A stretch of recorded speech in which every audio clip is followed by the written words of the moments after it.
Hello, I'm Deborah Chieli, a nationally board certified nurse practitioner with specialty certification in lifestyle medicine. And I'm Susie Spell, a nationally board certified nurse practitioner, also certified in lifestyle medicine. The following interview was part of a series that informed our presentation at the 2023 Annual Conference of the American College of Lifestyle Medicine, ACLM, titled Nurses in Action, How Nurses Operationalize Lifestyle Medicine in Modern Settings, and You Can Too. In this series, nurses from diverse backgrounds and practice settings and their champions tell their personal and professional stories about discovering lifestyle medicine and how they're implementing it across a wide range of settings. Nurses are the largest health profession in the United States and globally and have been voted the most trusted profession here in the U.S. for over 20 years. Learning about and incorporating the pillars of lifestyle medicine fosters full scope of practice and the ability to answer the call to lead by the National Academy of Medicine with their report, Future of Nursing 2020 to 2030, Charting a Path to Achieve Health Equity. We hope these stories of success will inspire conversation and drive creative solutions to better address inequities in healthcare. Continued growth of nursing expertise in lifestyle medicine will expedite our nation's ability to address the public health emergency of chronic lifestyle diseases we currently face. The power of nurses to create innovative solutions when combined with the practice of lifestyle medicine allows nurses to express their full potential while simultaneously addressing the salient issues of health equity, the epidemic of chronic disease, and the provision of truly patient-centered whole person care. When nurses are empowered to lead with an interdisciplinary and multi-sector practice, they answer the call of the National Academy of Medicine to dissolve barriers to care and improve health for themselves, the nation, and every global citizen. Enjoy the interview. Today's guest is Nan Robinson for her second appearance with us. She's a baccalaureate prepared nurse and diplomat of the American College of Lifestyle Medicine, who's really passionate about putting lifestyle medicine into practice. Nan is a complex care manager, CCM, and she's working as a care manager for the lifestyle medicine team at Trinity Health ICA Medical Group, which is in Southeast Michigan. The lifestyle medicine team at IHA has 7 lifestyle medicine board certified providers and is headed by physician leader Bob Brakey. So, Nan, thank you for being with us again. We had a lot of questions after our first conversation. I think we want to know, I know we want to know more about the how of what you're doing. You mentioned, you did mention in your last conversation about how you get patients on your panel. But I also am curious about the nuts and bolts of how you do that. Like, how do you track patients? Do you have a running tickler list, a spreadsheet? Like, how do you keep track of that? Is that done in the EMR? How do you gather up whatever minutes that you've taken for that week or month and be able to bill it? What is the how piece of that? Yeah, can you actually just start with reminding us of how patients even get to your clinic and get to you? Start there first. Sure, absolutely. So we are a big practice that goes across Southeast Michigan. We're part of Trinity Health, or the IHA Medical Group of Trinity Health. And we have several offices, many offices, primary care, pediatrics, specialty care that we work with. So within the primary care setting, I get referrals and even some specialty cares, referrals from physicians who would like their patient enrolled into lifestyle medicine. We actually have a coordinator, a gal who answers the phone. We have a phone line. And so that is one way, like the direct referral, this patient really could benefit from some of the pillars of lifestyle medicine, all of the pillars. Secondly, our 7 lifestyle medicine physicians, providers, can refer to me as well. The third avenue is that we're partnered with the Rochester, New York Lifestyle Medicine Group, and we work very closely with them. And we send patients to their program, and I also get a list of patients who have attended last month's program. A lot of times I've already had those patients enrolled and have encouraged them to go. But if not, if they're new to me, I would call and enroll them. And yet another way that we get patients is some patients just see our flyers about lifestyle medicine in the clinics, in any of the clinics, and they see our flyers for our group visit. And so we have group visits to introduce the topic of lifestyle medicine. We have lots of returning patients that want to come back month after month. There's no obligation. They can come to one. If the group setting's not for them, they don't have to ever come back. But it's been a beautiful blend of patients who really know nothing about lifestyle medicine and people who are well advanced on their path to improve their health and well-being with lifestyle medicine changes. So it's always a great mix at those meetings. And that's another way that they would enter into my world, is if they come to one of those meetings. And typically I get a tip off from our call center that this person is brand new to everything. And I might make a preemptive call, making sure that this is what they're looking for and getting them excited about the meeting, telling them a little bit about our format, just so that we for sure are going to be meeting their needs of what they're looking for. So that would be another way. And then they're enrolled in my care, and I would have monthly follow-ups, at least monthly follow-up calls with them going forward, working on behavior change, working on goal setting. So all of that's a lot. And I have a lot of questions I'd love to just get granular about if we can. Okay.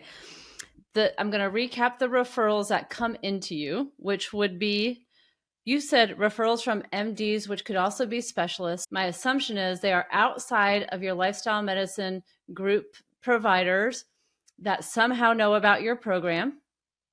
So there's them. There's the LMRI, people that have gone through the Jumpstart and get to you. You may refer to them, but they come in that way also. Of course, the lifestyle medicine docs through the IHA Trinity group. And by flyers that are put in clinics, are those the clinics of the lifestyle medicine providers in IHA? They are. But if there has been a formal referral made, and to get into the real intimacies of all this, if a specialist refers their patient to us, we currently are getting lots of referrals from the colorectal surgery group. And if that referral is placed to the lifestyle medicine group, the call center calls them and hones in on what exactly they're looking for. Are they looking for a consult with a provider? Are they looking for information on the Jumpstart program? Are they looking for an invite to come to one of our group meetings? So there's kind of lots, they're presented with a little bit of, and they're referred to our website that has our base information, a link to the Forks Over Knives movie, and they're encouraged to watch that, a link to the short form.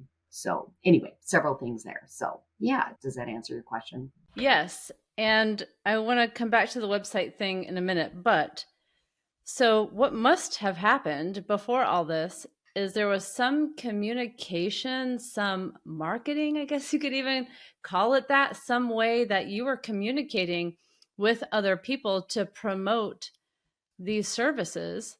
And it must be also that people might be talking to one another. How do you think that's happening? The ripple effect out. How is that happening? Do you have a marketing person? Do you have someone? We do. Yes, we have a Trinity Health IHA marketing department, and Dr. Brakey, lead physician, meets with them on a regular basis, along with our program manager. And once a month, for example, they do many things to promote, but once a month they pick one office and send out an invite to all the patients from that office, the provider panels from that office, an invitation to those patients to join the Jumpstart program with the Jumpstart flyer. That's one thing. Dr. Brakey regularly and frequently talks at monthly provider meetings and maybe even the whole division meeting of FMI, and reminds them about lifestyle medicine, talks about the lifestyle medicine. And then we have internal part of our continued Stay Well program. That's part of lifestyle medicine. We sometimes do just little lunchtime chats, and we'll have one of our providers talk about one aspect of lifestyle medicine. And so we have lots of little things like that. So this constant exposure internally of lifestyle medicine and the pillars. Yes. Okay, that sounds great. And then will you touch on the group visits? That's what you do that? I do it with one of our providers. Okay, with the provider. Yeah. Yeah, so currently we have 5 of the 7 providers that offer these shared medical appointments, Yes. SMA.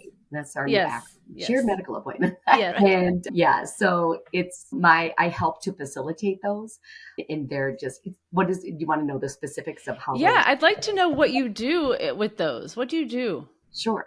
So as the nurse, of course, as I'm talking to patients on my panel, I'm encouraging them like, hey, not sure if this is what would be of value to you, but we have these wonderful group meetings, and really came from our patients saying, my husband doesn't want to hear any more about the plant-based diet, and my friends think I'm crazy if I'm giving up dairy, and I just don't feel supported. And of course, Rochester Jumpstart program offers the alumni program, which many patients partake in, but just face to face in person, we offer these group meetings. We keep it to about a population of about 10, maybe 11 or 12 that can sign up for these meetings.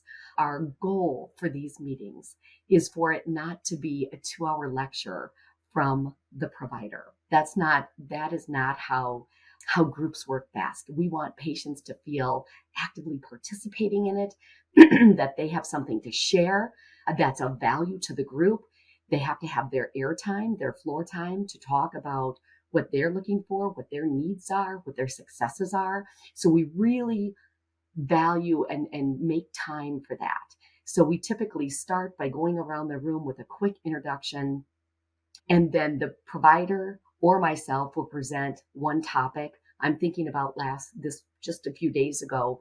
We presented on physical fitness and just we gave wonderful handouts about physical fitness and how to get movement into their daily lives. We talked about Live to 100, the new Netflix movie with Dan Buettner, and how the people, specifically like Okinawans, move all day long, every day. They squat and get up 30 to 60 times a day. What 100-year-old in your life do you know that can squat and get up 60 times a day? So we talk about all aspects of movement. And so we presented that in probably about 7 minutes, no more. And then we opened up the floor for people to share what they're doing, what they're passionate about, how they like to get their movement in a day. Do they track it? What are their goals? How do they know if they've met their goals? So we opened up the floor to that. And again, just with the facilitation with the provider and myself, just making sure everyone gets a chance to talk and share. So we started with that, and then we opened up the floor for another topic. And one woman said, I really want to talk about stress management because my life is just a crazy mess right now. So she shared a little bit, and then our provider, as if on cue, we have a nice slide deck that I'm pulling up on the big screen in that particular room. So I go to the slide deck and pull up a few slides on stress management. The provider talks about those slides. And then we again stop, share, and yeah, everyone gets a chance to talk and offer. And that was a little quiet and just facilitating any group. I said, so who can help her? Who has not tried something that has really worked for them when you've been really stressed out? We talk about good stress, bad stress. And yeah, so that was great. Yeah, so it flows like that. We inevitably come back to the diet and the plant-based diet and recipes and what do you eat and can you eat this and can you eat that? So that's invariably, it will circle back to that kind of a conversation. And then we pass out goal sheets. We do a goal at every meeting and patients write down their goal. And it's a really well laid out goal sheet. How are you going to do this? When are you? Very smart. It's a very smart goal sheet. And they turn that in. And yeah, and then we talk about topics for the next time. What would they like to talk about next time? How can we prepare? How can we help by preparing for that?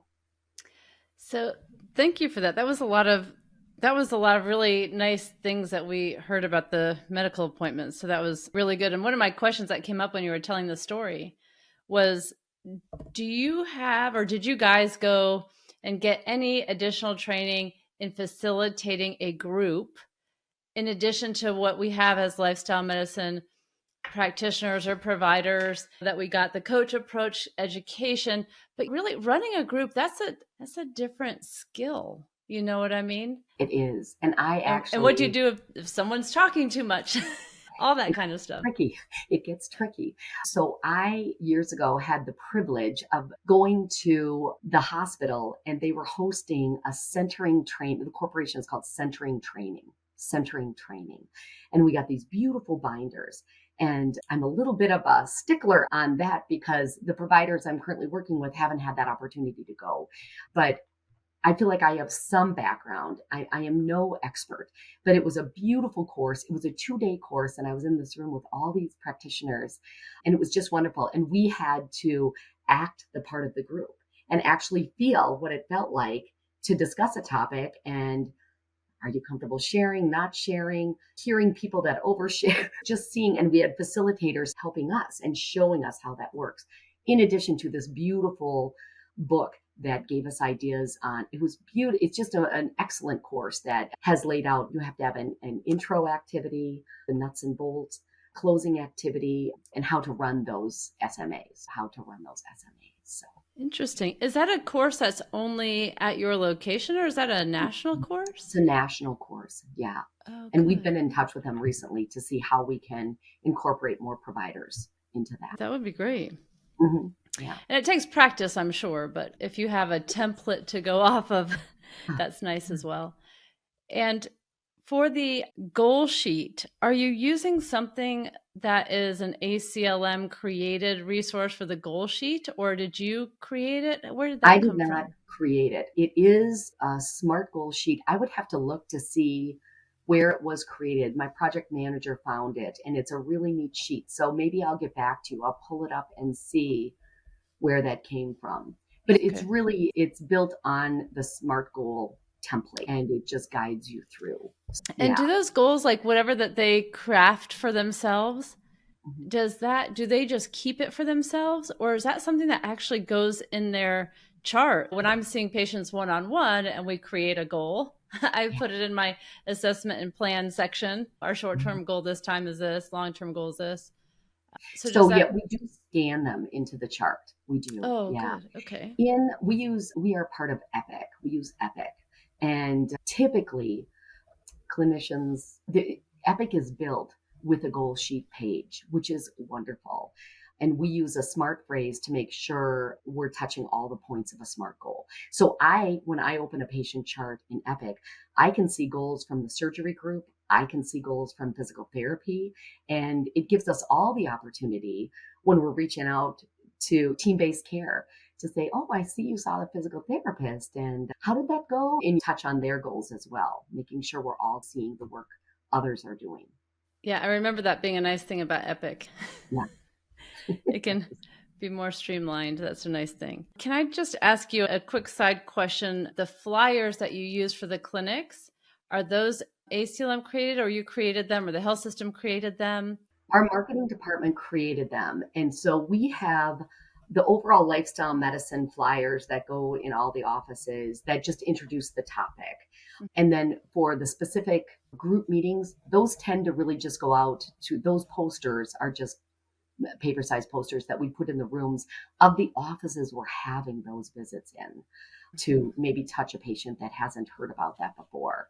So there's lots of little different marketing pieces created by our marketing Yes. department that are around and about. Yeah, that's awesome. One of the benefits of being in a bigger health system. Yeah. Okay. Then tell us about what I want to know. When I was thinking about you and others I've heard that are doing work similar to what you're doing, one of the things came in my mind, like, what if we could help people craft or have a tool for patient tracking? Does that tracking, when I in the beginning part of our conversation, I mentioned having a way to track it. Is it tracked in your EMR, or do you have any kind of template? Like, how do you know to call so and so next Thursday? So so Epic is built a couple of ways I use, probably 3 ways that I use within Epic. At the end of that call, there's a checklist task. I choose myself. So I have just promised that patient I'm going to call them in 2 weeks and we're going to reconnect about this or that. And so I can date that. It's to myself.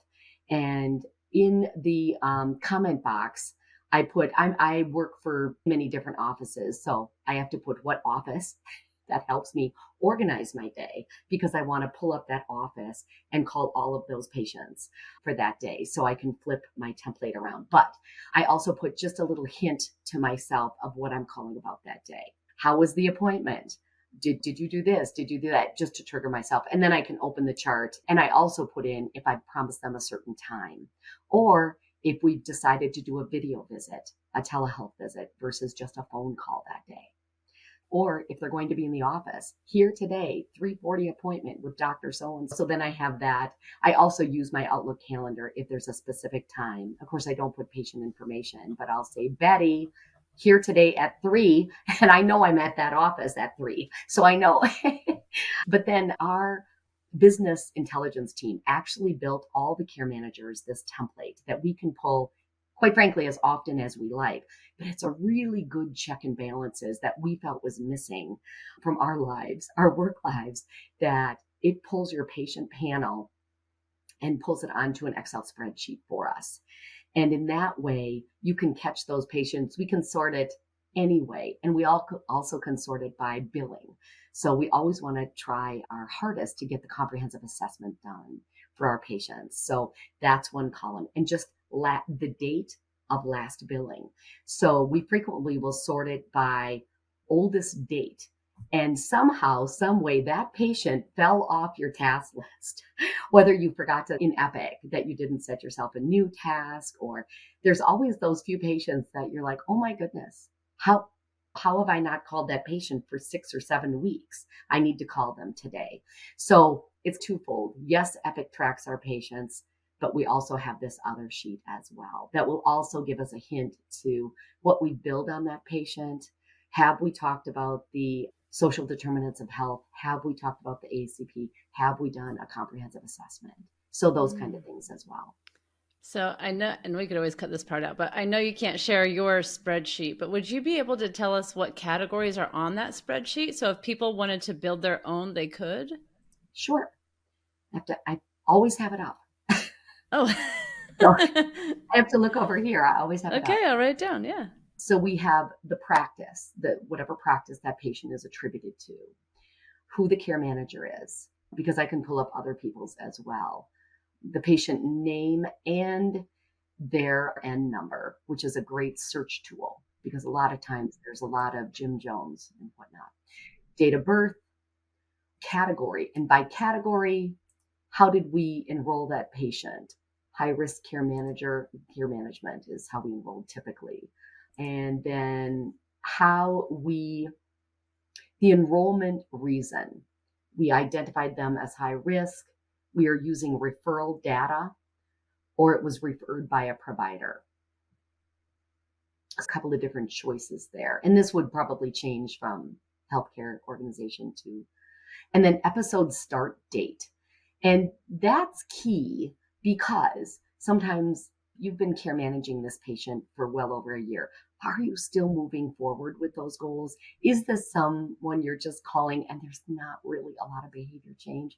You really need to think about that. How long have I care managed that patient? How long have I been involved? Maybe it's time to end that case. So episode start date, ongoing case beginning, that can vary. Enrollment status, meaning active or just enrolling, which means you've made that initial call and left a message on their phone. Sometimes we also have a third category, and it should say enrolling without any charge billed. And if it says enrolling with a charge billed, you haven't turned them over to be an active case yet, and you need to do that. So most recent charge date of service. So the date you last billed them and called them, which means called them. So most recent code for their comprehensive assessment. It's expected we do a comprehensive assessment at least once a year. But then again, if they've had a major medical crisis, if they've been in and out of the hospital, always appropriate to redo that because everything has changed in their life. Last, which is the determinants of health. And then advanced directive date. Have you talked to them about that? So those are the categories. And then you can sort this to this particular, the way we had it built is how many cases you opened. You can sort it by a month, a day, a week, whatever timeline. how many cases you opened in that timeline, how many cases you closed in your current cases. So let's say, thank you for that. That's a lot of info. Sure. Yeah, a lot of it. I think I wrote it all down, but we have it on video, so that's good too. Okay. So I'm guessing there was one thing I wanted to ask you. Hold on, let me look at my notes. You mentioned category, and that was how the patient was enrolled. What did that mean again? Would that be the enrollment reason? Is that the same? The enrollment reason and the category, or they're different? Enrollment reason is it was a referral or it's a high risk. I should also say I don't do these kind of cases, but it could be a TCM, transition from the hospital, transitional case manager. So was this just a high risk patient, or was this a discharge, hospital discharge, or was it referred? And sometimes we have the category of using referral data. Sometimes the care managers across IHA are working certain specific disease lists, chronic disease lists, like hypertension is a big push. So they might be given a list of patients from their office that have uncontrolled hypertension. We need to be touching those patients. We need to be reaching out. So, yeah. Yes, thank you. I wanted to ask you two things. Mm-hmm. One is, and I think you told me this last time, that the social determinants of health, like an assessment for that, is already built within EPIC. It Is that is, correct? yeah. Okay. And it's now called the social influencers of health. I said SI? SIOH is technically what it is. And I think you told me last time, like anybody can do that. Anyone who's seeing them can put information. Okay.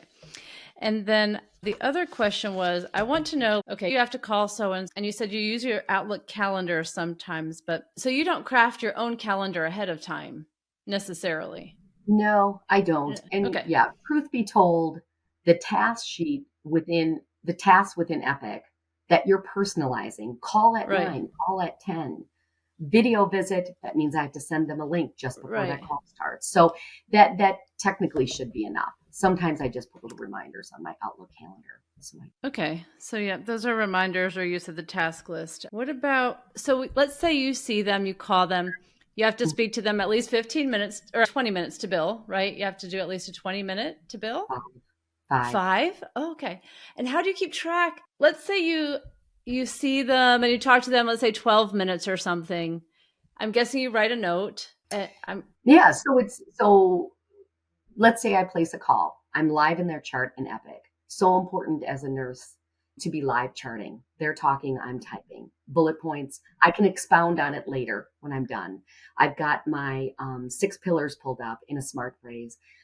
They're talking about what they're eating. They're talking about how they're sleeping. I'm keeping it organized in my note. The time is recorded on my phone. So before I hang up, I'm looking at my phone. Oh, 12 minutes. Okay. And even if it's less than a 5-minute call, 5 minutes is a minimum as far as billing a telephone call.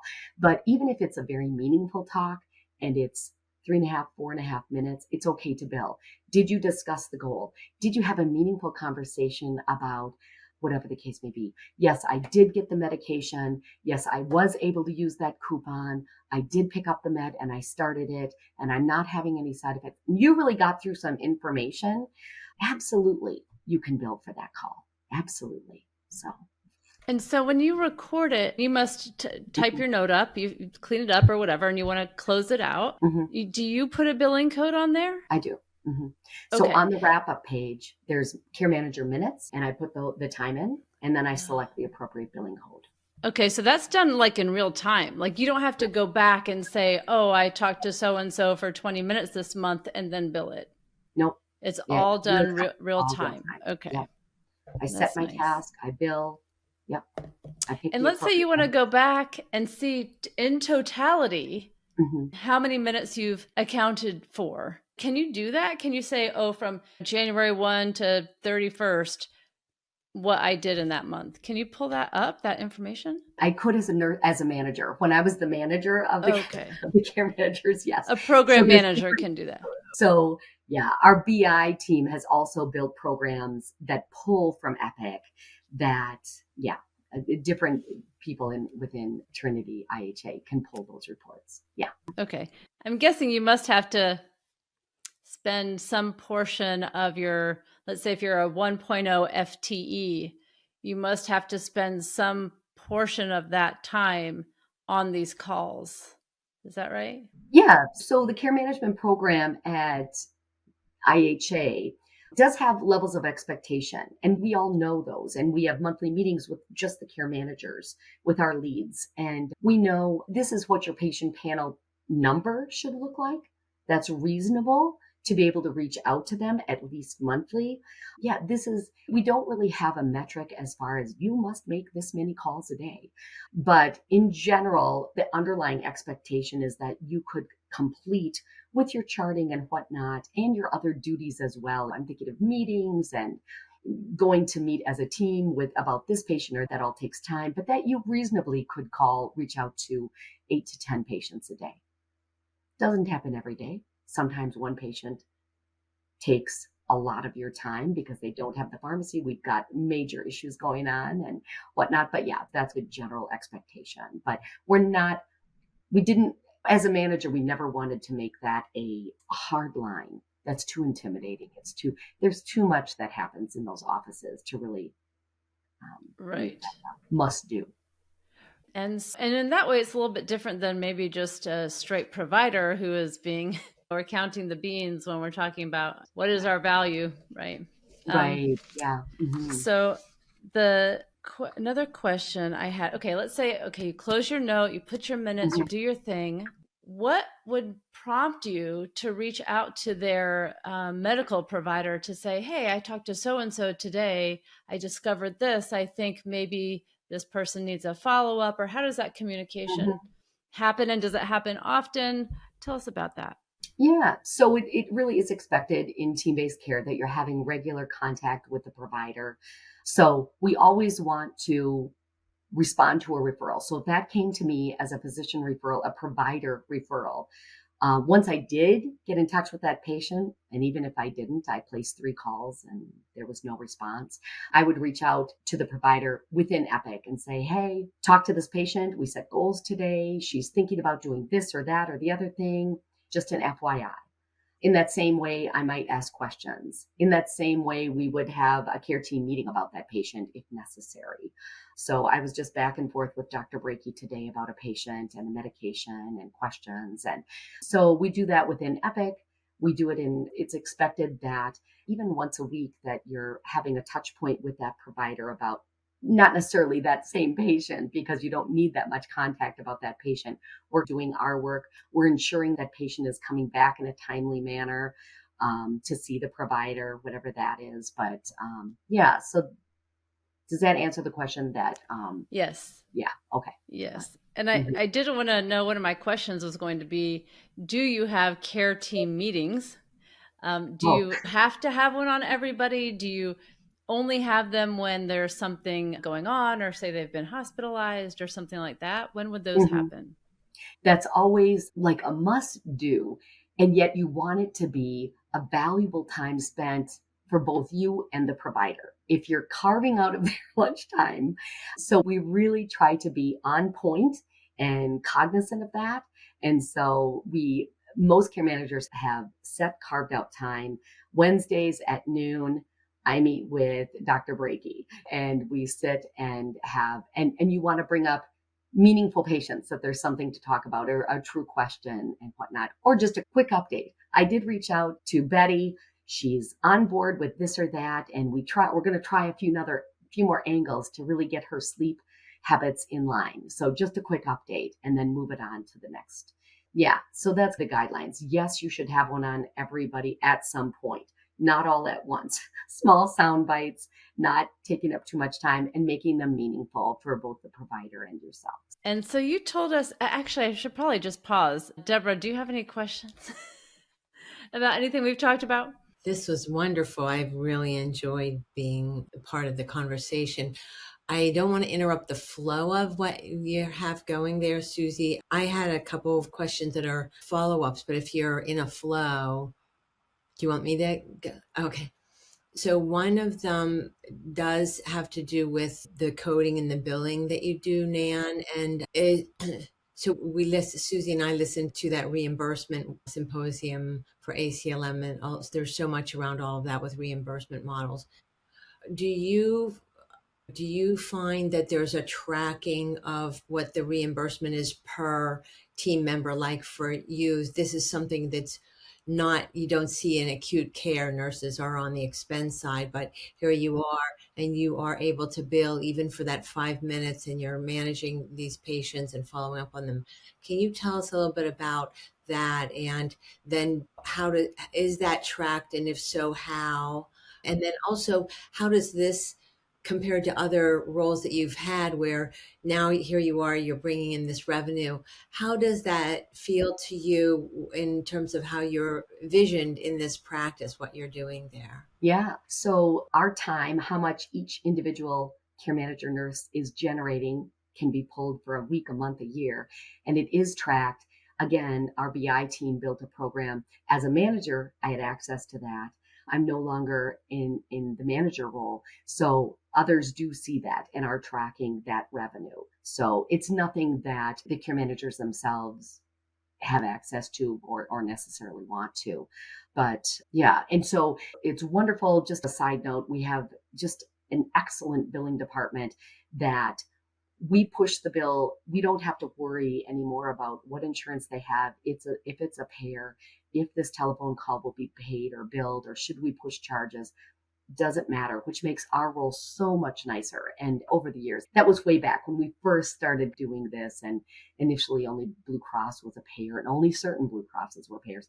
And that still exists today. Not every Blue Cross will pay, but there's many more payers today than there were then.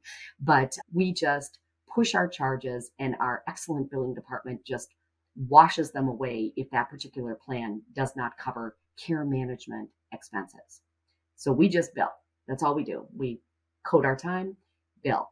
And yeah, and it is an extremely rare occasion that patient would get a bill for a telephone call. It just doesn't happen anymore much at all. So that's how that, yes, it's all trackable.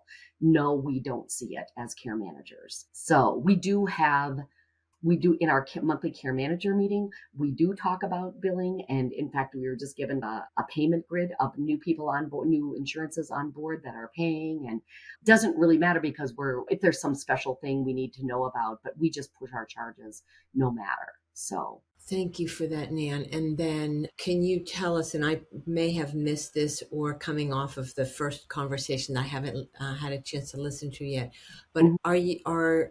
is the CCM, is that only for Medicare patients at this time, or is that for like Blue Cross Blue Shield that are in the Medicare Blue Cross Blue Shield? That's what that is. Okay, Advantage so plans, yes, yeah. Mhm. Advantage, like And Medicare Advantage. and yeah, other insurances recognize that as well. And other insurances for someone that's 40, or does it have to be, these are all Medicare patients?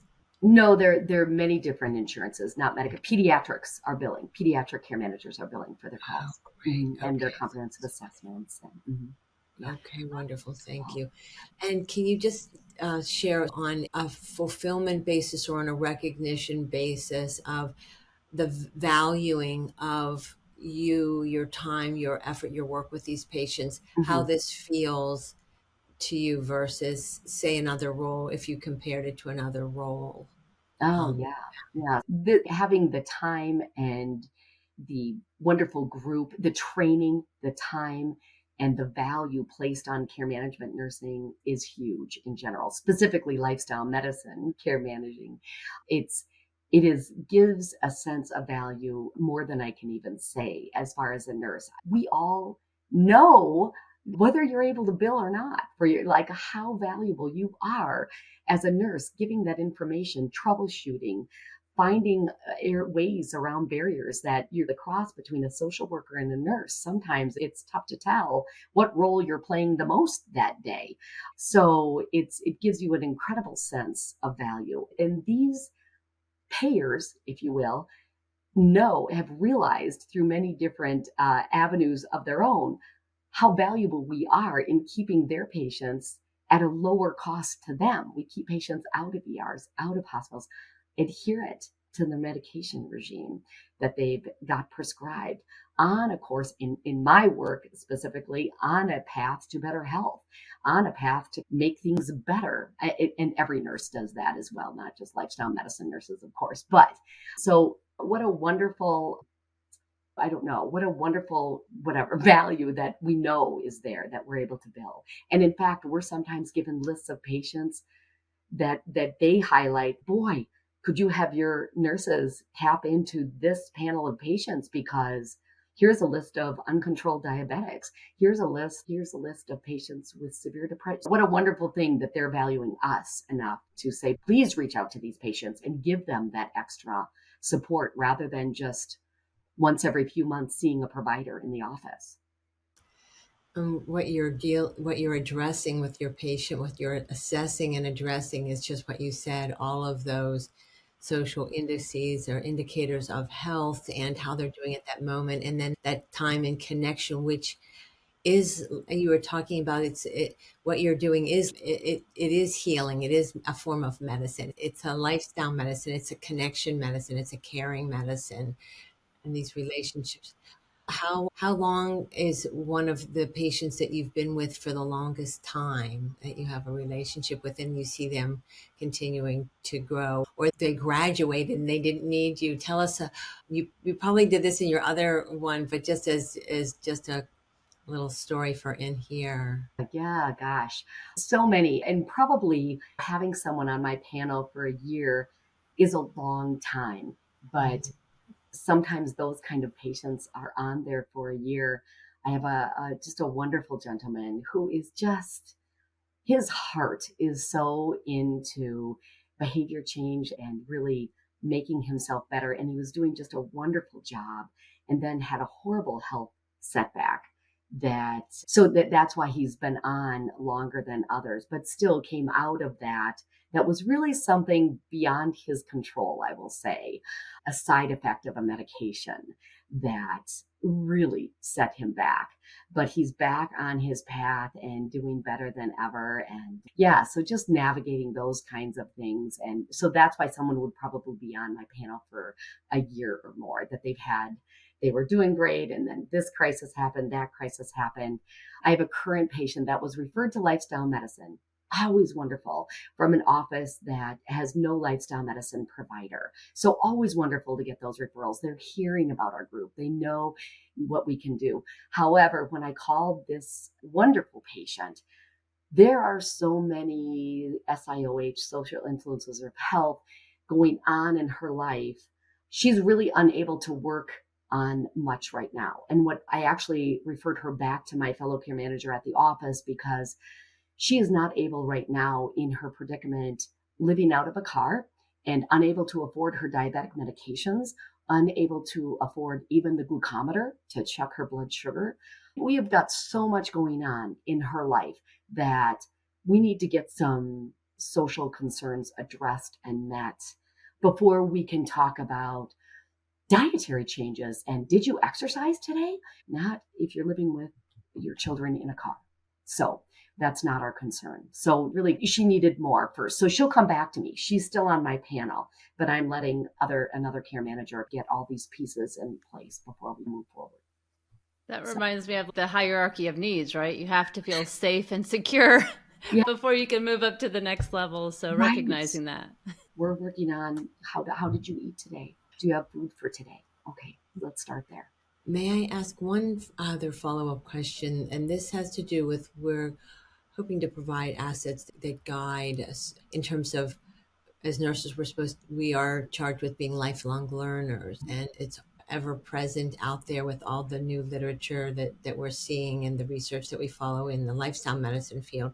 In terms of your certification and others that you're familiar with, if you were advising nurses to say, how do I work more with this field? How do I make this difference beyond what I was able to do in this setting or that setting? Mm-hmm. It sounds like the CCM certification is a very extraordinary pathway.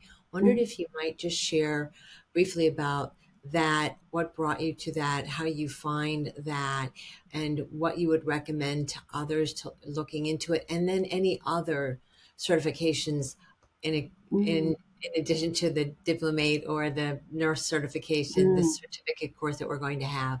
What Yeah. else you would recommend that give you more authority to address these six pillars? Yeah. I would say that is such an individual question, but always, and I think we as nurses are excellent at always continuing to learn, pursuing that avenue. Something strikes your fancy, some areas really of interest to you, becoming a diabetic educator because really that touches your life in so many different ways and pursuing that pathway. But yeah, so my own path, the way I made my way here is I was a pediatric triage nurse, my area was asthma. I really thought that was a fascinating world, and so many pediatric patients had asthma. So I became a certified asthma educator first initially.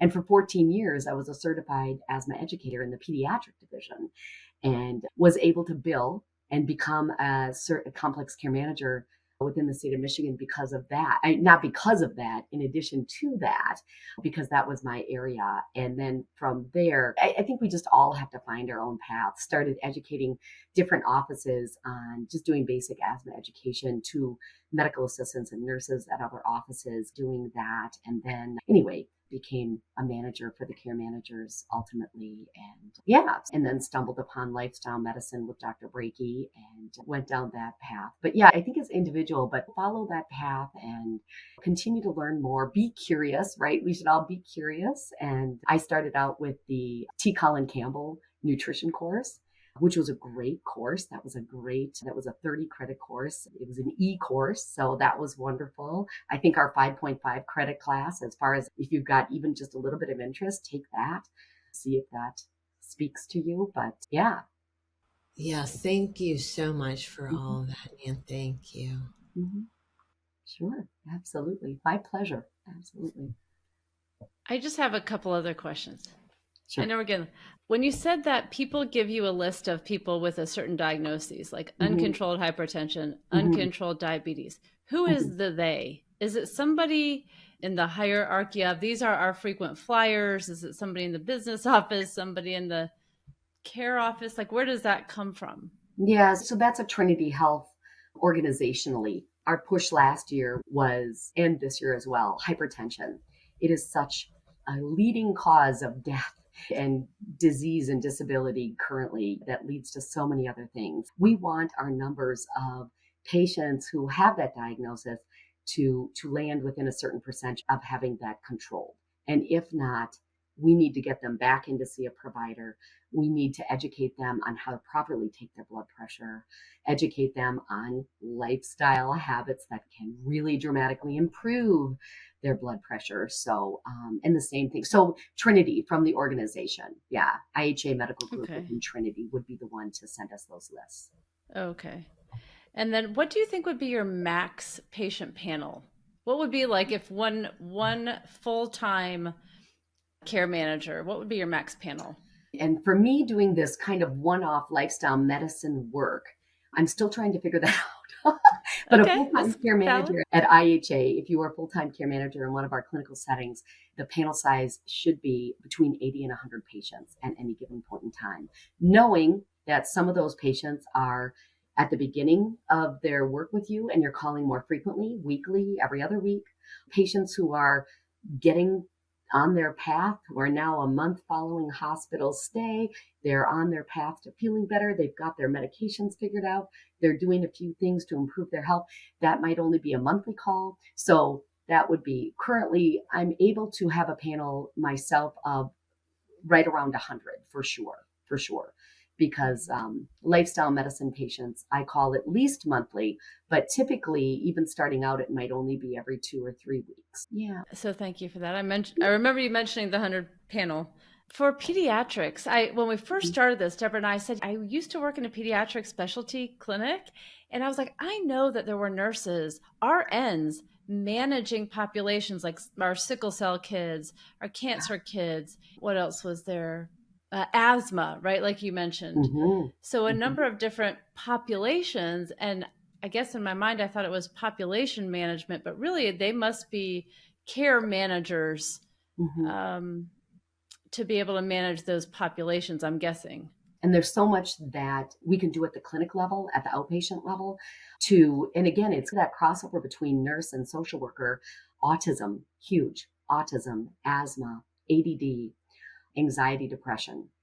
So new diagnosis, how are they connecting to specialties?